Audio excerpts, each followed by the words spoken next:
John and Bjorn. How are you? Twin brothers of different mothers. Yes. And Very much so. we're at the Anantara Hotel, Riverside And Spa. resort, yeah, Riverside. And Bangkok. In Bangkok. Of all places, by the right? river. After 20 years. Absolutely great. And our relationship is that Bjorn and I are old friends and worked together many years ago and haven't seen each other for years. Yeah, it's amazing, right? This last time was what, in the late 90s in LA or something? I think, yeah, somewhere in the mid to late 90s. Something like that. Exactly. I remember you as being tall, and guess what? Yeah, and you were not short either. And guess what? I'm still tall. Wow, it maybe persisted. I shrunk a little bit. Well, it was a sustainable case. Yes. Okay, well, sure. well, here we are, and I think a little chit chat about leadership, because since we're both interested in that. That would be great. Yeah. What do you think people would appreciate learning from you? Because much of my audience are very experienced leaders, right? And many of them, I'm sure, are keen to learn even more and make their leadership even more effective. I'm sure they're already very effective leaders. Now, how do we now help them get to the next level? What is maybe one or two things, I'm sure there's many things you know, that you could help them with today? Wow. Something that's tasty and yummy. Yummy and tasty. It's always good to just kind of like think about something that we could distinguish. One of the things that I like to see is a distinction between I feel like there are push personalities and pull personalities. Okay. And that in what I talked about in tribal leadership, where I talked about the various stages, the operative stages being stage 2, 3, and 4. Stage 3, which is a useful stage. Stage 3, which is I'm great, you're not, is generally a very much of a push sort of stage. And one of the questions that I like to ask people is, what would you have to give up in order to move to the next level? And Sometimes we need to give something up, right? So it's maybe knowing something that already, or something we're good at, or sometimes we need to unlearn something. More than likely, going from, we're trained and we go through this whole process in life of getting somewhere someday maybe. And so it's always, what more do I need to kind of put into the mix? Okay. What if mastery... Like as if you were cooking a soup or something, and you're tasting it, and it's quite good, but it still could...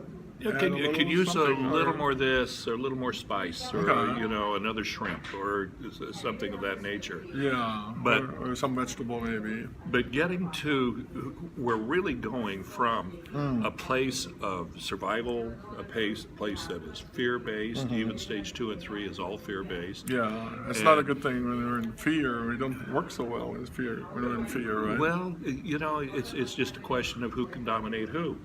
You can't dominate the fear, the fear dominates you. No, I mean actually, looking around for people who I can dominate and make them do what I say and that sort of thing. Kind of an old model that we called leadership. Doesn't that put them in fear? Everything. Of course. It's a question of who's the better actor. Okay, say more about that.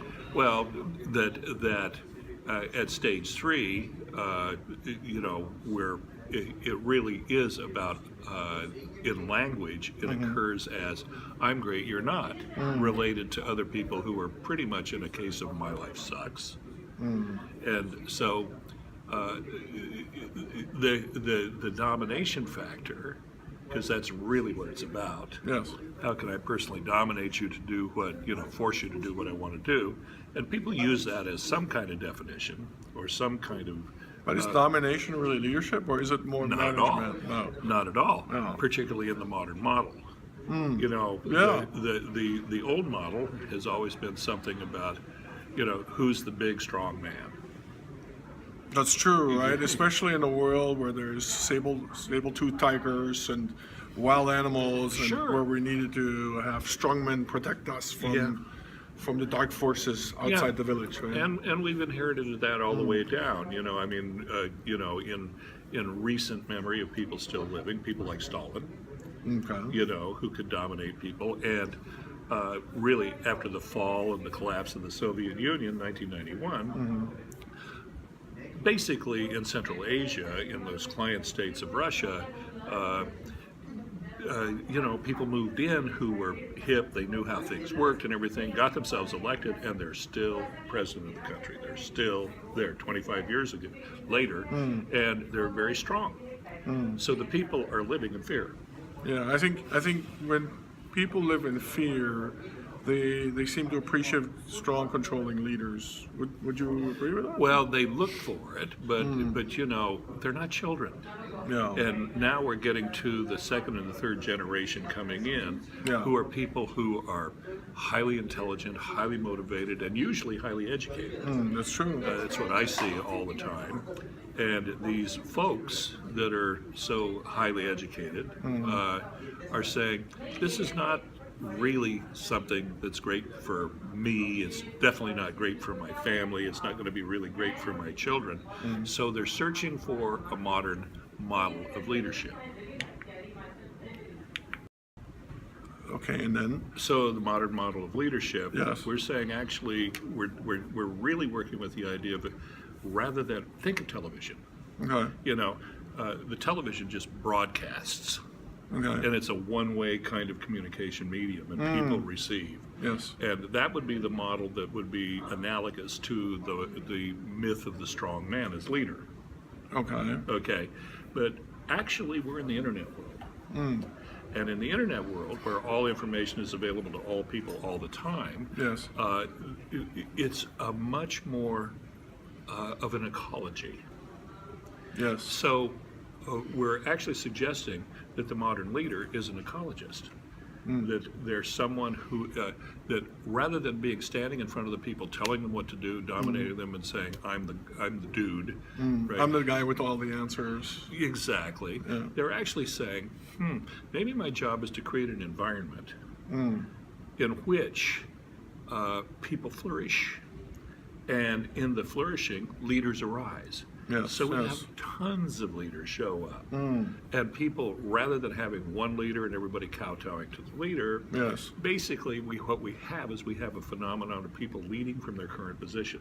Wouldn't that require sort of a leadership evolution? Because it's much more difficult to lead leaders than to lead followers, isn't it? Well, say more about that. I'm not quite sure what. Imagine if leaders, they have their own ideas, they have thoughts, they may have their own direction, right? Doesn't it take a higher level of skill to lead leaders than to lead followers? I don't know that it probably could, simply because people do have their own thoughts. Yes. And they have their own notions. On the other hand, if something is established, some sort of noble cause, some sort of North Star. Like a purpose. Yeah. I always like a purpose. Purpose is good. Yeah, because it involves people's hearts, Yeah, right? exactly. Not just their minds and their bodies, Yeah. right? It's like, all of a sudden, it's not just about the paycheck, but there's actually some other benefit Yeah. from working where I'm working, right? And it has to do with, so could we kind of become aligned? So the old model, I say, is based on agreement, and you will agree and you have no vote Okay. in the broadcast model. You're just being told. You're being told, and your job is to execute. This But is in the anything- modern model, we've got thinking people. Yes. And and they all have their point of view. They all have their ethic. And so the question is, you come from a world, I come from a world, we'll probably never really totally agree on everything. But Yeah, and isn't that a good thing? Because people Sure. may bring extra ideas, different perspectives. all of that, and beyond that, the interesting thing is that in the delta between who you are and who I am, we can create alignment on a future. Yes. You see, in agreement, it's all present-based. Okay. It's all, you agree now, and by the way, you agree now. And you will continue to agree. And you'll continue to agree, or there will be some sort of consequence. But in the world of, let's talk about this, let's negotiate this, let's see what we could align on. The second you create alignment, you create a possible future. Yeah, and I think the possibility in this alignment is to find a better solution than we could come up individually. Right? Yeah, I think there's a richness to that. You know, that's another thing. The idea of the model of the strong man or the strong woman. You know, now you're stuck with, okay, who's the smartest or most dominating person in the room, and it's never going to get more intelligent than that. However, in a world of what we call stage 4, where leadership actually begins to emerge for the first time, what's happening is that people are trading ideas and they're working around back and forth, and it turns out that the wisdom of the crowd is a real thing. Yeah, It's it a sure real is. thing. And you're mentioning stages. That's from your book, Yes. Tribal Leadership, right? Right. You're a best-selling author. Your book is a bestseller on Amazon, and not, even outside of Amazon, right? Maybe tell us a little bit about the book and where people can go get it. Well, nobody was more surprised than I. That's a good thing, isn't it? Fabulous. You know, it's like, well, you know, I mean, there are literally tens of thousands of books a year that are produced on leadership. Maybe more, yeah. Lots of people, but for some reason or another, this notion of that inside of organizations, tribes form. That's true. It's true. Not just teams, right? There's also maybe tribes that go beyond teams, or Well, even across teams. You know, well, actually, I have a different notion, Okay. a slightly different notion. It's really about partnering. Okay. See, everybody says they're a good team player. Everybody says that. Yeah. Everybody also says they're above average, right? Yeah. But the thing about it is, saying that you're a good team player generally nets out to, as long as it's star and supporting cast. That's what I call a team. That's not a team. Okay. That's not even a partnership. So in tribal leadership, what is a team? Well, let's back up. Okay. And let's find out what a partnership is. Okay. Okay? Because the truth of the matter is, we are very weak at partnering. You see, we have this notion, and we've inherited from the corporate world, that really it's senior partner, junior partner. Okay. So that's master slave. Okay? That's domination, avoidance of domination. That's stage 3 dominating stage 2. Okay. So these stages are in the book, so people can read it and find out more about that, right? And they arise in 2 ways. Okay. They arise in language. Stage 2, my life sucks. Stage 3, I'm great, you're not. Stage 4, miracle. For the first time, people are actually saying we. They're saying, we're great. Nice. And now the we has an impact to it.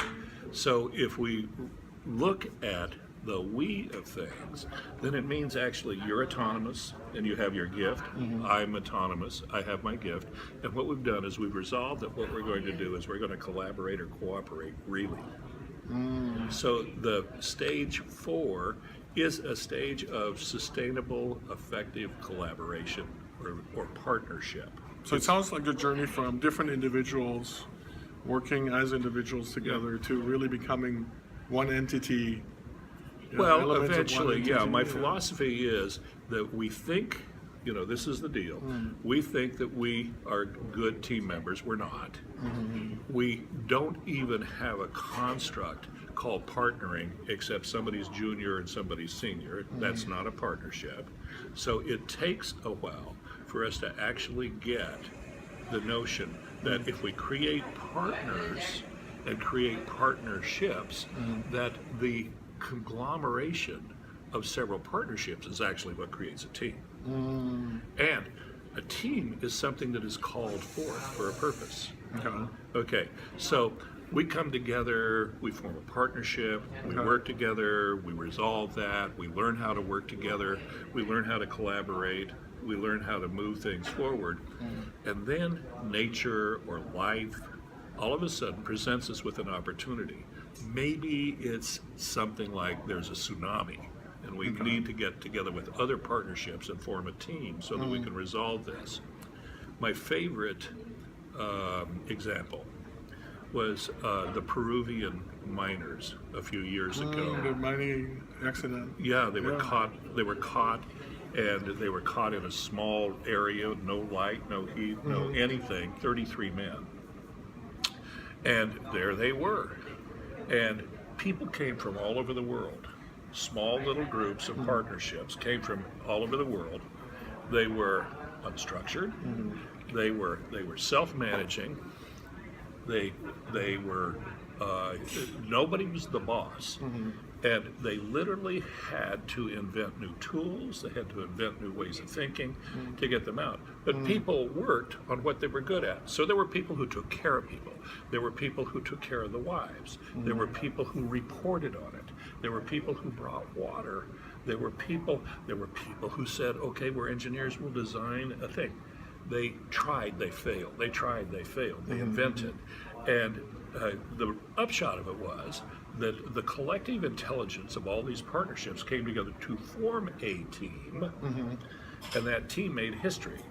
Got all 33 of them out alive, actually fine, and then what happened is what happens with teams. It disbanded, and the partnerships went home and had conversations about how great it was when I was on a team. You know, so if you take a look at what's happening in sport, same thing happens.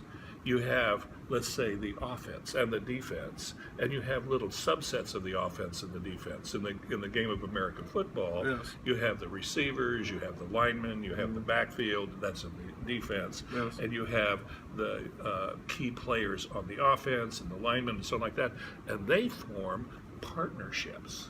They form stage 4 partnerships, and then when it comes time for the game, they actually start collaborating with the other people on the team to eventually form a team. And to the degree that they actually resolve themselves as a team, they're effective. Is there such a thing as a one-sentence definition of team? I don't know. I don't know. You could try it. About as close as I could get just in this conversation is that it's a conglomeration of partnering and partnerships. Nice. It is people collaborating, and in my world, people collaborating to do something that is a significant contribution to the community. Nice. So if people want to find out more about you, want to contact you, how do they get in touch with you? Well, my email, since I don't have a website, but I'm on several other websites. Okay, great. So if you're, aren't we all, right? if you're in Southeast Asia, the website that I'm on and people that I partner with is something that is called High Impact Projects. High Impact Projects. Okay, highimpactprojects.com. Okay. And that's based here in Bangkok. Oh, nice. And works pretty much in this area. That's with your friend Craig Bihari. With right? Craig Bihari, brilliant guy. Nice. On the other hand, I work with another guy, Jerry Dackerman, in the States, and we work with something that is called integral-performance. .com, and that works. My email is John King Partners, plural, johnkingpartners.com. Why? No, at gmail.com. John King Partners at gmail.com. The why John King Partners, because I'm kind of by myself, is because I want to collaborate with people. So I actually have a point of view, and the point of view is that if I've ever touched you and it's made a difference, or you've touched me and we've made a difference together, we're partners. Oh, great. Yeah. Fantastic. So, of course, Bjorn, you So and we're I partners. We're partners. Awesome, We're partners awesome. by that definition. Beautiful. Yeah. Beautiful. I'm actually interested in you being fully autonomous. I'm actually interested in people's freedom and autonomy, but I'm also interested in free, autonomous people coming together to collaborate and work together to do projects. Beautiful. So thank you very much, John. I really appreciate that. Bjorn. A few minutes of your time, but so much value, and it's so condensed, and I appreciate it, and I'm sure the viewers will appreciate it as well. Well, Bjorn, thank you. I'm actually very, very moved. It's been, I think, about 18 years since we've seen each other like that. In person? No? Yeah. And, I'm the same, but you've aged a lot. I have to say that. Well, thanks a lot. We've had a lot of fun together. We're going to have a lot more fun and together. I'm sure we will have a lot more fun. But really, really, truly, it's just very touching to me. Mainly because it's all about people. I don't care how you look at it, how you regard or hold leadership. It really is about our relationships. Absolutely, And being effective in our relationships. All right, that's it. This is Bjorn and John from Bangkok for you today in January 2017. Talk to you soon. Okay, ciao, ciao. Ciao, ciao.